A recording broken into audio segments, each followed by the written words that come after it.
Hi guys, welcome to today's video.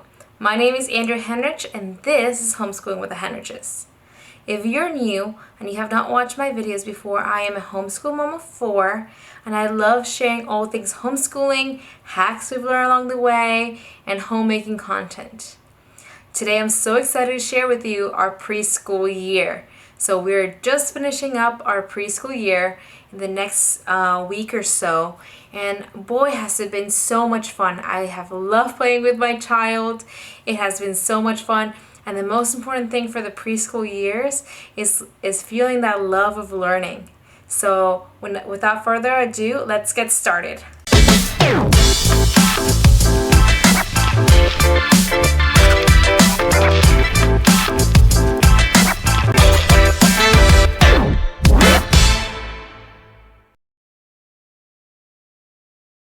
Okay, for learning, we have loved these Learn Your Number books. They come in different series, so the whole series is Learn Your Alphabet, Learn Your Shapes, and this has been a great addition to our family. So the way these books work is, for example, I'm going to take you into the Learn Your Shapes book. So this one, for example, it says, find some oval eggs to add to the basket. And so my child would have to go into the sticker portion of it and find the little egg and match it up with the sticker area that it had there. So for example, my child was just, I think he was 2, so he was just learning to put stickers on. So it might not be accurate. I think we started this kind of on and off when he was 2, now he's 3. So we kind of just been winging this one, but this one is something that we have come back to now that he knows his shapes. We just, I just kind of open the book and say, what is the shape of the balloon? And then he would say heart, or, ooh, what is this flag? What shape is this flag? And sometimes we would even do the little Cocomelon song. What shape is this? What shape is this? What is the shape of this pizza? And then he would say triangle, right? So this is a great book and we have loved it. We've come back to it. It's been a great addition to our homeschooling this year. Another thing that we have loved is this pattern blocks with this little pattern, sheets that are wooden. They're from Melissa and Doug. These are great for preschool, kindergarten. This is great for fine motor skills and hand-eye coordination. They have to be really thinking about the way they place their little shapes in here, and as well as making sure everything matches up and there's not maybe a blue diamond over here. Everything has to be together and forming one cohesive picture.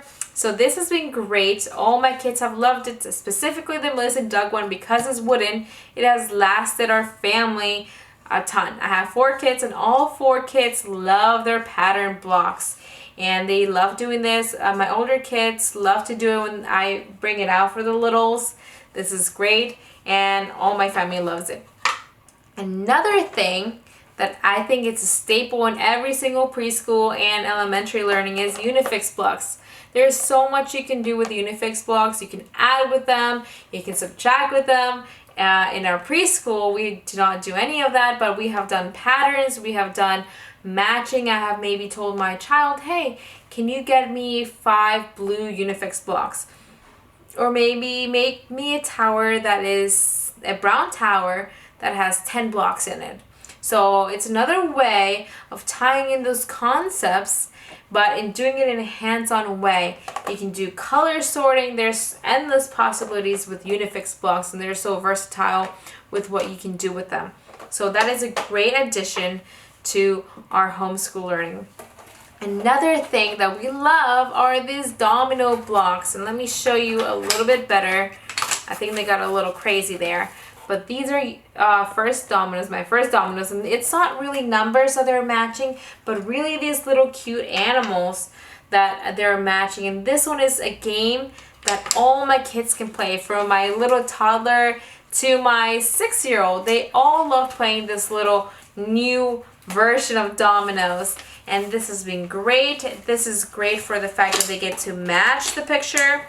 So if I had a monkey, I would have to find another monkey, and this is great. So It's teaching them where they would go. It maybe wouldn't be here, wouldn't be here, wouldn't be just floating around. They would have to match that picture with the monkey and kind of follow the domino around, and kind of they have to pay attention to know what shape they need to put.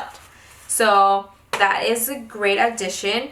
And another little staple in our family has been our counting bears. Counting bears are great for all types of learning.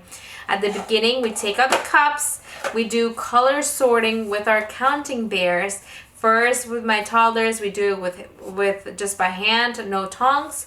And then as soon as they get really, really good at doing it by hand, then we add on the tongues to work on that hand strength to prep them for those writing skills. We use our counting bears for patterns. We use our counting bears for just counting. We use them for color sorting, color matching. And this set specifically, my counting bears came with logic cards. So we use them sometimes to just have fun. It's another way of engaging the child and also improving their concentration as well as their logic skills. Okay. So with my counting bears comes one of my favorite resources that we've used, and it's this one. It's a teddy bear counting book. This is great. It goes through the colors, not all the colors, but just the teddy bear colors. So this is what I've been using with my toddler. We obviously have moved on from this with my preschooler, but it starts off really sweet. I am red, I am yellow, I am green, and I am blue. I try to use different voices as I'm reading the different color counting bears to keep them engaged, to keep them learning, to keep them interested in what I'm saying with the book. Then it goes to counting and so on. This book goes to 20. And then it goes to adding, subtracting. It does a lot of skip counting. So this is a book that is going to grow with your little learner for, I think, the next 3 years to come. So this is a great way to make math come alive. And it's a great way to use those little hands and kind of explore as we go along. And it's a new way of learning the math concepts that they're going to need. One other way that we do that I don't think I can find is our flashcards. We use flashcards for a lot of things. We use flashcards for our letter learning. We use our flashcards for numbers, for shapes, for colors. We use them for all areas in our homeschooling, and this is a great method to learn anything.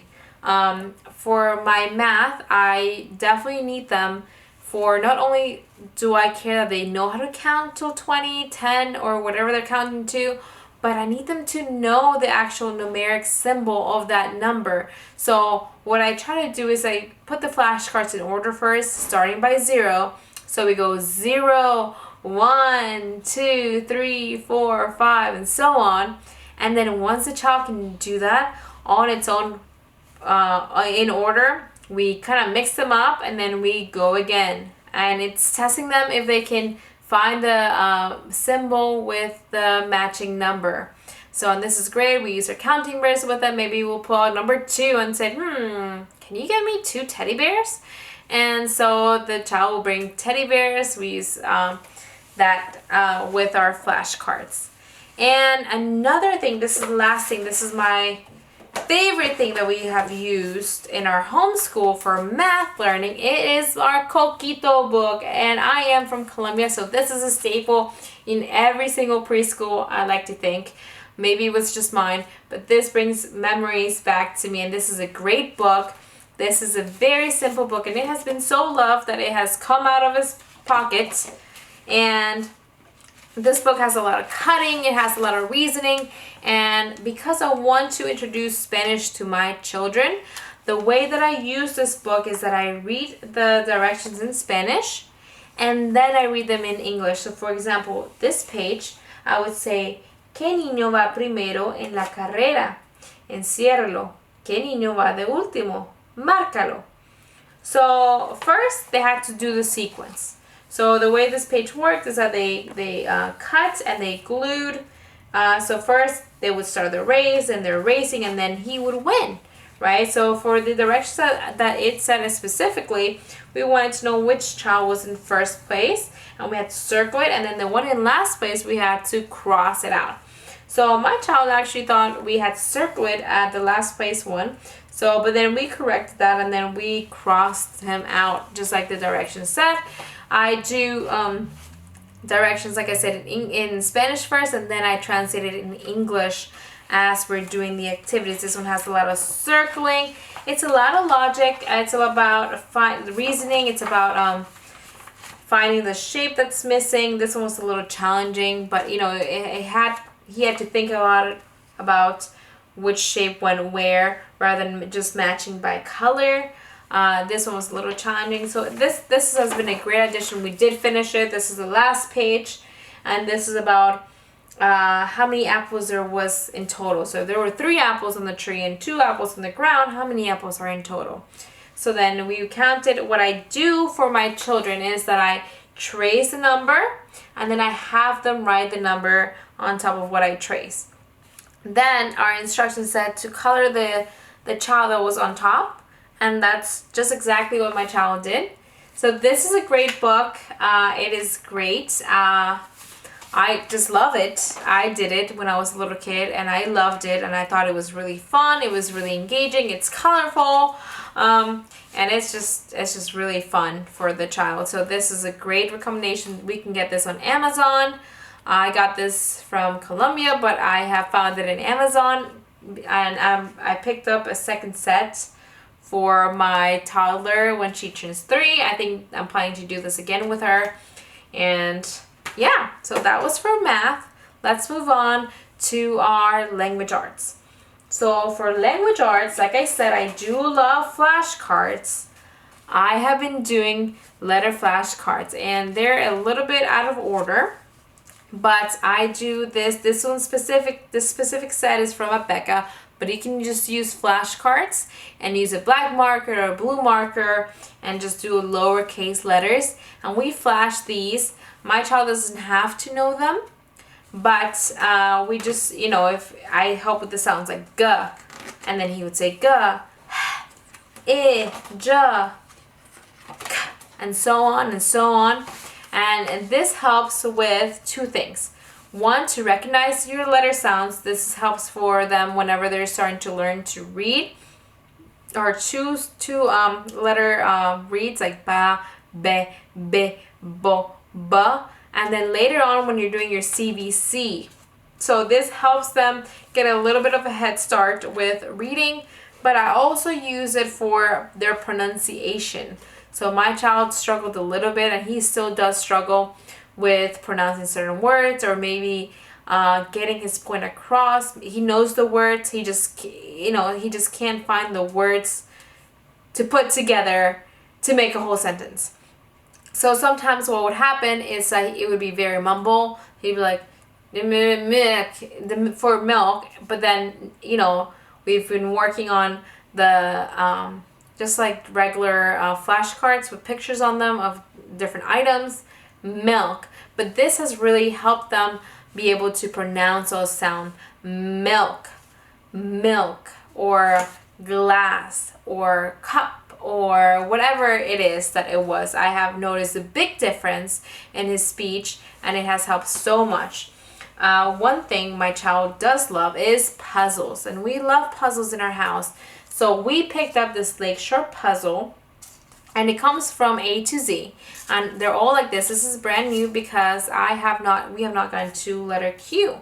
So the way that I do this is I put the little pieces on a little bowl, and then we go over the sound ku, ku, ku, and then as they're putting the little objects back in their little home, we would go ku, ku, quarter, ku, ku, queen, ku, ku, question mark, and so on. So this is a great resource if you have a puzzle lover. This is a little bit on the expensive side, but I think you can get them for a steal in Marketplace or on eBay.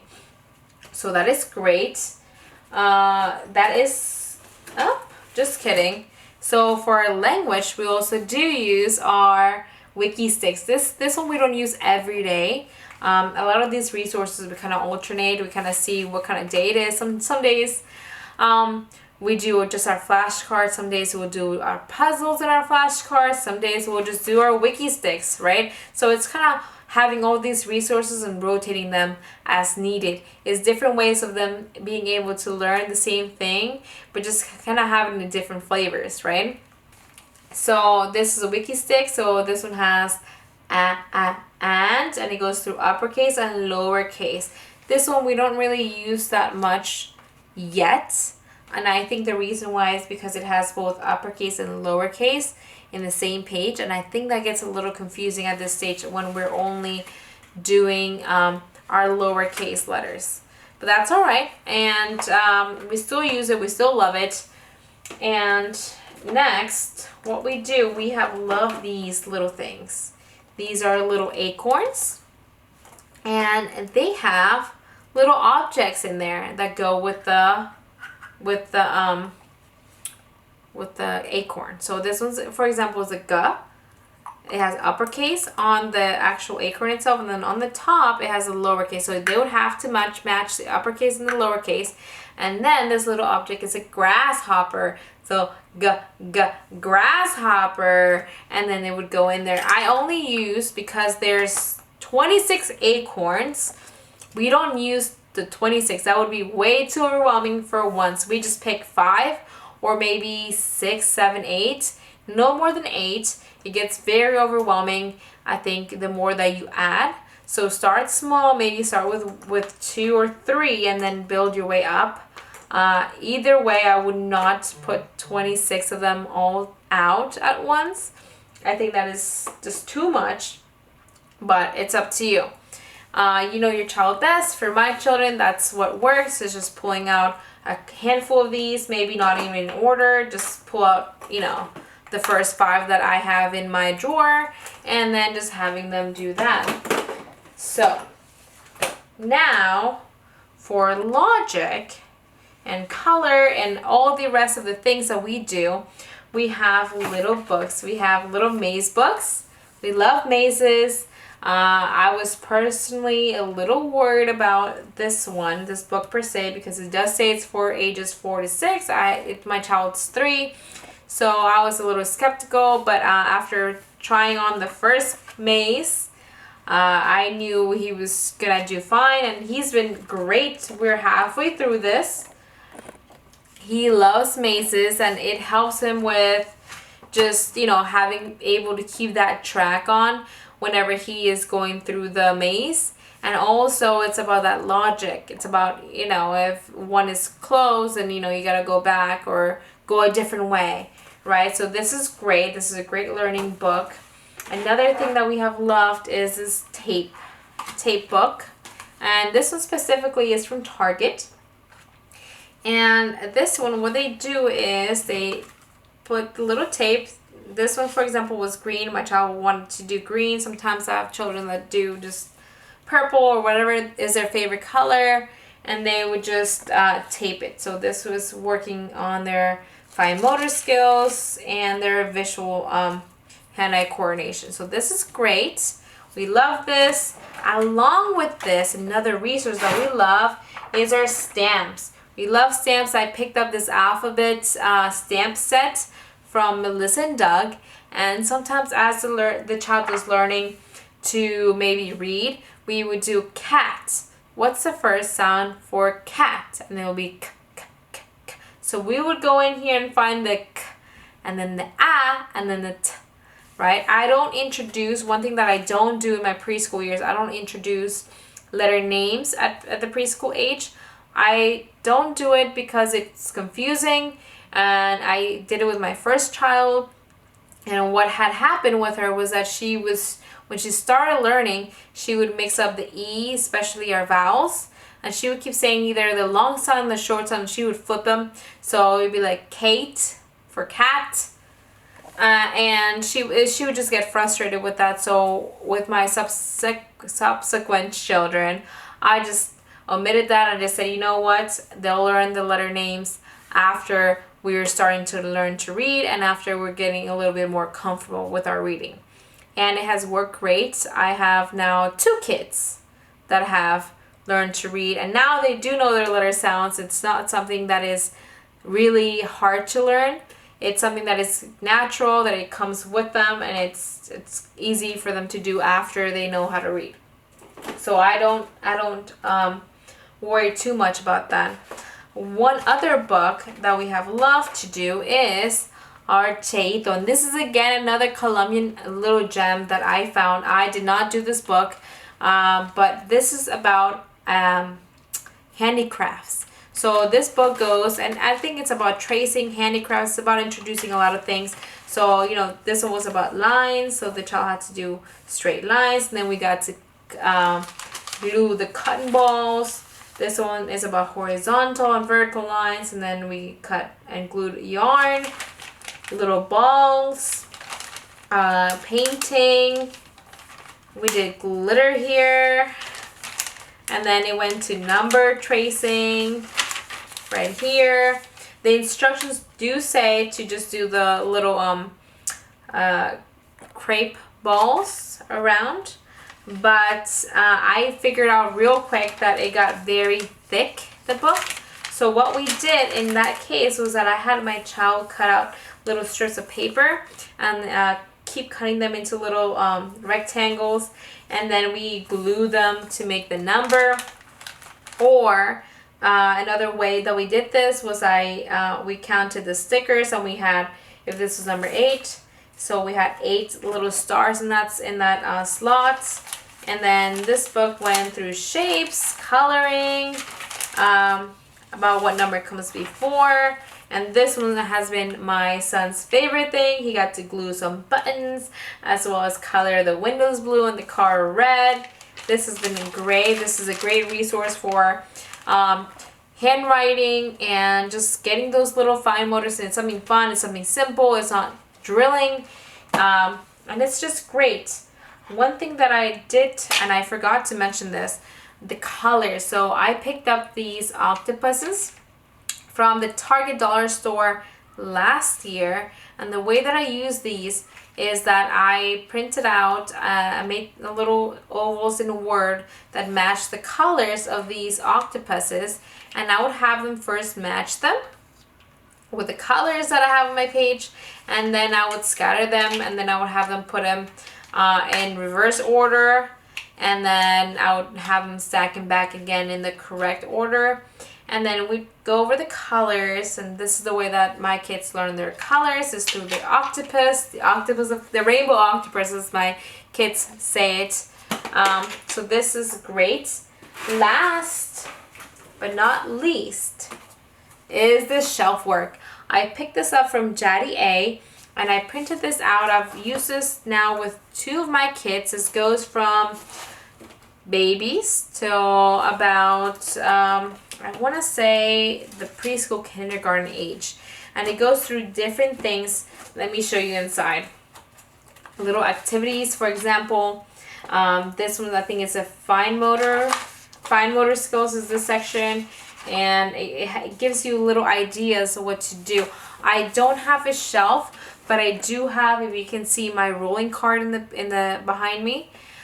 So I put all their activities there. We take out the trays and we just bring them to our desk, and then I help them put them back. One thing that I have glued is this little dots on the sides of my little cart bins, and we put the stars there whenever they're done. Once they have done all their little bins, we change them out, and this is a great way for me to track what I need to work on, whether that's hands, maybe life skills, maybe just matching, or anything else that I need to work on that I think my child needs to improve in. Or maybe they did the shelf work, but they weren't as confident with it. So this is what I would do to revise that. But yeah, now I'm going to show you a little snippet of what we do in preschool with my actual preschooler. So please stay tuned, and also everything that I mentioned in this video is going to be linked below. So keep an eye out. If you really enjoyed a product, you can always find it below.